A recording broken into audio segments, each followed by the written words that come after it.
I don't know about you, but I like to surround myself with people who make me laugh. Sometimes I even make myself laugh. And turns out there's an actual science behind why humor makes us feel better.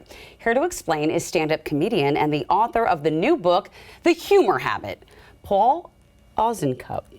Did I say that? You got it, Osincup. Oh my gosh, I was so worried. Welcome to New Day. Yeah. I was worried about that. I'm so glad to have you here because humor, to me, is just life-saving. But you know, like, what humor does to the body. Tell us, and why is that important?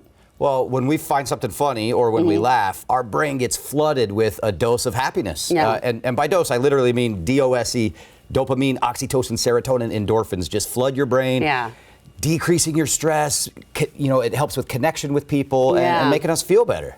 It really does, and it can like change a mood too. It can always, like, if something's going down, I mean, at least I try, even if it's not appropriate sometimes. Is humor a learned behavior, or are we born with it? This is something I've always wondered.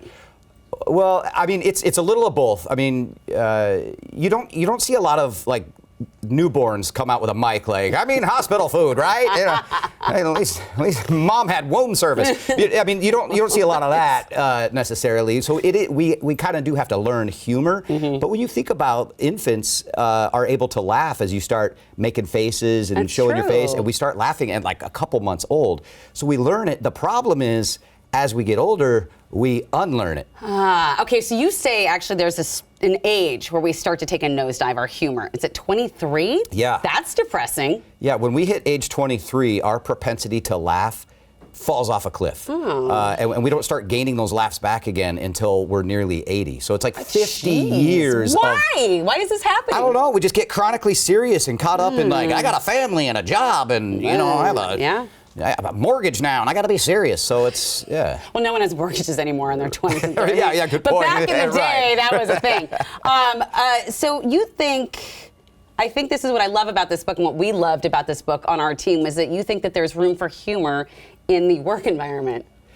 Yeah, only if that organization or company is wanting to, you know, enhance morale, increase performance, boost sales, have less burnout, less stress. Things. Yeah, those things. If they want a more engaged workforce, yes, absolutely. And you know, there's a lot of business reasons for humor at work, but to me, it's more like the personal part of it is that we spend a third of our lives at work. Yeah. So to deny ourselves humor for a third of our lives is to crush the human spirit. Well, and that's a big thing for me. I'm not going to work somewhere where I have to spend so much time and not be happy. So I think we can all do a better job of making ourselves happier at work. Do you have any strategies that can help us have more fun? Yeah, there's, you know, one thing that fun at work, I think, is important, that it fits in with the company culture. That's and that it's inclusive for everybody. Yeah. But there's a lot of ways, even just for yourself. If you work for yourself, or maybe you work at a place where it's not that fun, you can read your emails to yourself as though they were different characters or voices. You know, your boss is now Seth Rogen or whatever you want to do. Like, we've got a meeting today.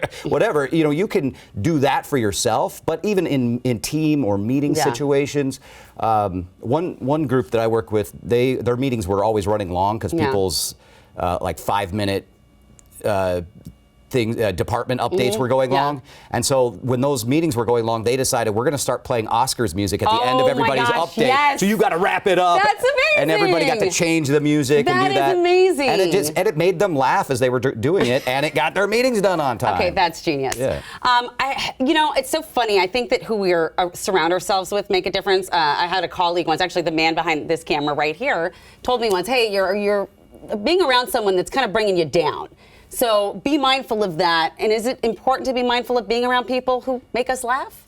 Absolutely. I mean, one of the things that, even if you're not around them, we can help each other's well-being with humor. One of the strategies in the book, I talk about having a humor homie, where you just agree to every day send each other one funny thing, because you're training yourself then to look for humor each day, and you're getting some, and you're starting to build up a collection. But absolutely, who we surround ourselves with, it is contagious. And laughter, we are 30 times more likely to laugh around other people than we are by ourselves. Yeah. We don't have much time left, but I know the last section of your book is about trauma, which is a lot of times why we become funny people. How do we reframe trauma?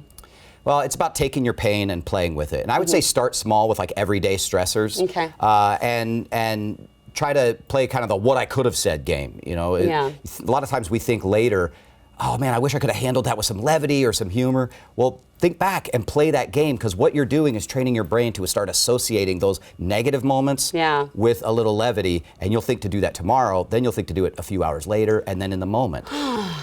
I love that. Thank you so much. Yeah, thank you. For bringing some humor and a couple of dad jokes. The womb one was my favorite. I'm not even a dad, but my jokes identify as a dad.